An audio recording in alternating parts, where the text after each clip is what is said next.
Hi guys, this is Weekly from Weekly Disaster Games here, and well, we just got a Microsoft E3 press conference, and oh boy, we got a bunch of third-party games, we got a bunch of first-party stuff, we got all sorts of trailers for both new things and older things that we haven't gotten yet, and it's very exciting. So I'm just going to recap all the stuff that I personally found very interesting, and of course, you're going to get a little bit of speculation involved with it. So just stay tuned, and let's just jump right into it.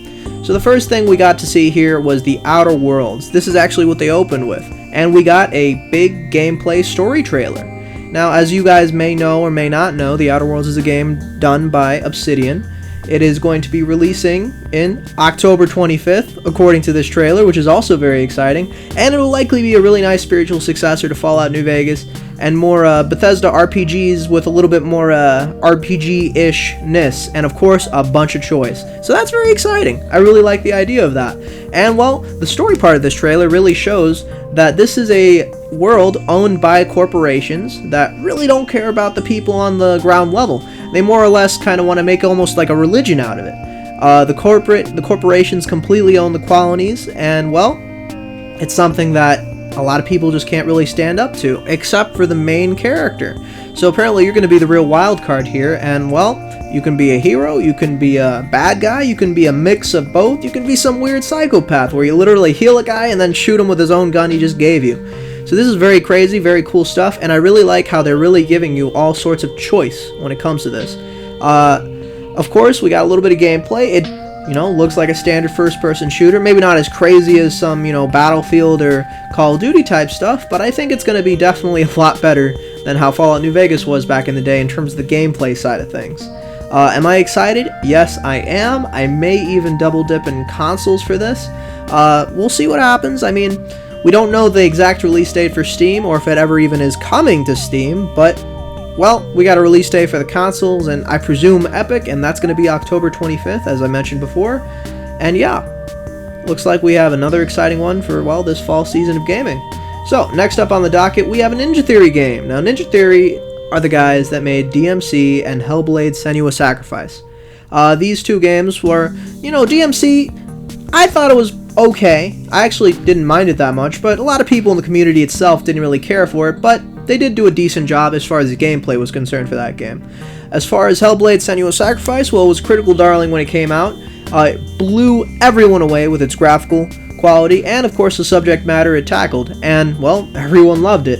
And, the next E3 after Hellblade, Microsoft announced that they acquired Ninja Theory. And, well, this is what their new game's going to be. It's going to be Bleeding Edge, and it's going to have a technical alpha that starts in June 27th. It's going to be a cartoony team fighter, from what I can see, kind of like a Smite or kind of like an Overwatch type deal. It's definitely different than what I would have expected given their last title of Hellblade. I presume this is what they want to make. I mean, they announced it themselves when they got on stage that this is a game that they've been wanting to make, that Microsoft allowed them to do. I don't want to say it was convenient that they wanted to make a game like this, but it does look exciting. The characters are definitely have some personality to it. I won't say that it's going to be my type of game. I just don't really go for that stuff, but I know there's an audience out there, and for that audience, they're going to enjoy, well, they're just going to enjoy it a lot if they can deliver. And you'll get your first taste of it in June 27th with the technical alpha. So, hope you guys are into that, and hope you guys really get a good gameplay out of that. So now we get to the big deal news. Cyberpunk 2077. We got an in-depth story trailer showing what I personally think could happen if you make certain choices. Now, a lot of things that they're building with this game is that the narrative changes based on your choices. Your character changes based on your choices. And in this trailer, we see what might happen if you go a little too loud trying to acquire a chip for a crime boss. And it seems like the cops were on you, there was all sorts of shooting, things went bad, and, well, we see your partner die in the trailer. It's pretty crazy. And your character seems to be pretty affected by it as well.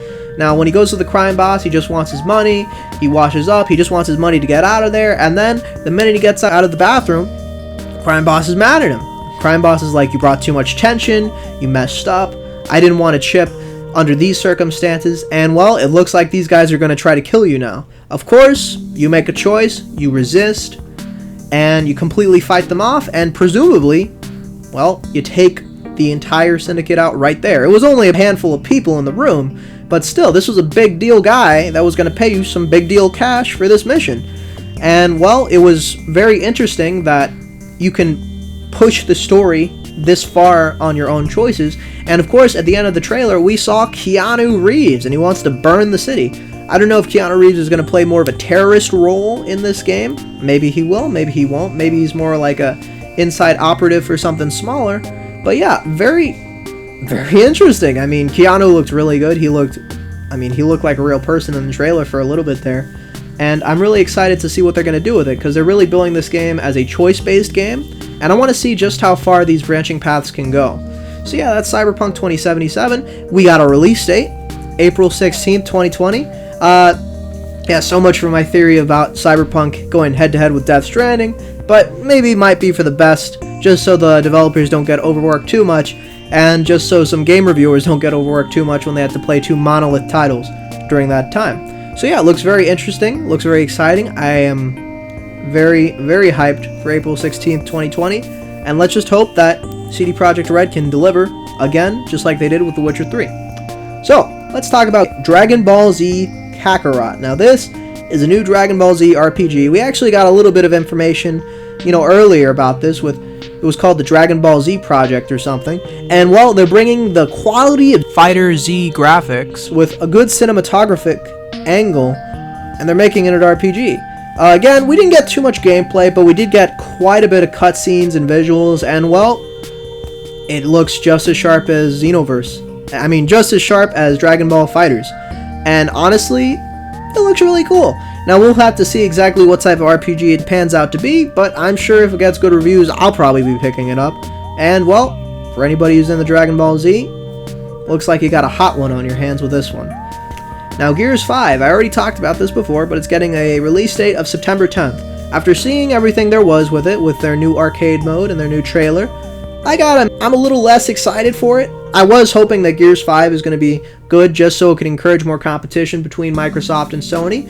And you know what? I still hope it is going to be good, but from what I saw here, they didn't really lead off with any gameplay or trailer from the actual main campaign. The arcade mode was just a trailer, unfortunately, so there's not really a whole lot to go on. And what's really curious about this is we already got a trailer last year for Gears 5, and now we just got another trailer that arguably shares less information. I mean, visually it looked cool, but otherwise, I don't know. It wasn't my cup of tea. I still hope the game is good because I want competition between Sony and Microsoft. But yeah, that's Gears 5. Next up, we got the reveal trailer for Elden Ring. So it turns out this game is real, 100%. I already covered this in my very last video. And yes, George R.R. Martin is attached to this game. The trailer is very vague. It's very spooky. We have not a lot of details from it, but it looks like a very heavy fantasy version of Dark Souls. I could have sworn I even saw like an orc that looked straight out of World of Warcraft. And there's not a lot to go off of here, but it looks like a cool world I want to explore with all the trappings that come with From Software games. I'm very excited. Unfortunately, we did not get a release date. We did not get any other details, any additional stuff. So I don't think we're going to get too much else from this game. Maybe on a PAX we might get some more details, or maybe the VGAs, Video Game Awards. But otherwise, we're not getting this anytime soon, at least from what we see here. But we are getting it, and it is confirmed that it has George R.R. Martin attached. So yes, very exciting stuff. And finally, we got the new console news, some details and everything like that. They are not leading with the name just yet, though I think the name may actually just be the Project Scarlet. So watch out for that when you go to Target or GameStop. Yes, I would like a Project Scarlet, please. Can I have one? I guess that's it looks like that's what they want to call it. And you know what? That's fine. It's a cool name. And it's releasing holiday 2020. So there you go. Looks like in 2020 we're going to get some new consoles with some new technology. Now, the console's going to have Ryzen Zen 2 CPU with some Navi architecture for the GPU side of things. The SSD is apparently going to be a very prominent feature. That's a lot of what the creators of this design really were pushing. Supposedly, they're touting 120 frames per second. They're touting 8K resolutions. I don't know about those things, personally, but that's what they're saying. And, well, they want to make sure that loading times are the quickest thing imaginable with this console.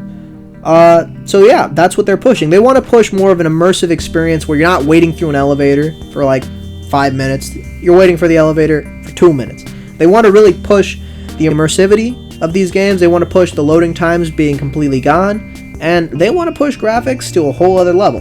They even said that they want to utilize the SSD as almost like an alternate RAM source. I don't know how that's going to work, personally, but that's what they're saying, and, well, I guess we'll have to wait till those consoles release to really get a good idea. And, for the final piece, Halo Infinite. It's going to be a launch title for the console. No word if it's coming to the original Xbox or the Xbox One X, but we definitely got word that this is going to be launching directly with Project Scarlet, and the trailer looks good. Again, no gameplay, but it was a very cool trailer in the fact where we got to see, this lone Pelican driver out in space. He's just hoping that people can save him. Finds Master Chief stuck in space, just spaced out. Gets his armor working. Master Chief, as quiet and as cool as ever, is just like, I want a status report. Seems like they're about to get attacked. Master Chief's like, we're not running, we're fighting, and he jumps out, and that's that. Very interesting stuff. Very cool. I really want to see what they do with it, but I guess you're going to have to get Project Scarlet for that, or maybe, it might actually be on Game Pass for the PC. So that could be very interesting and very cool. So yeah, that's Microsoft E3. They really gave it their all this year. I think I really like the fact that we got some details. I liked how we got a solid release date for the new console, because, well, when those consoles come out, everything's going to change for gaming. And yes, so those are all the things that I found very exciting. Stay tuned for more E3 coverage from me. I'll probably be covering Square Enix next, and maybe Ubisoft. I really like Square Enix a lot, and, well, the Ubisoft conference is always a meme. I always think back to the guy who came on there on a motorcycle and crashed. I don't think he crashed, but I remember he crashed into something. I don't know. I'll put an image for you guys so you can laugh at it just a little bit with me. And, of course, that'll be fun. And, of course, this is Weekly from Weekly Disaster Games. Like and subscribe. And, of course, I'll see you on the next one. Weekly out.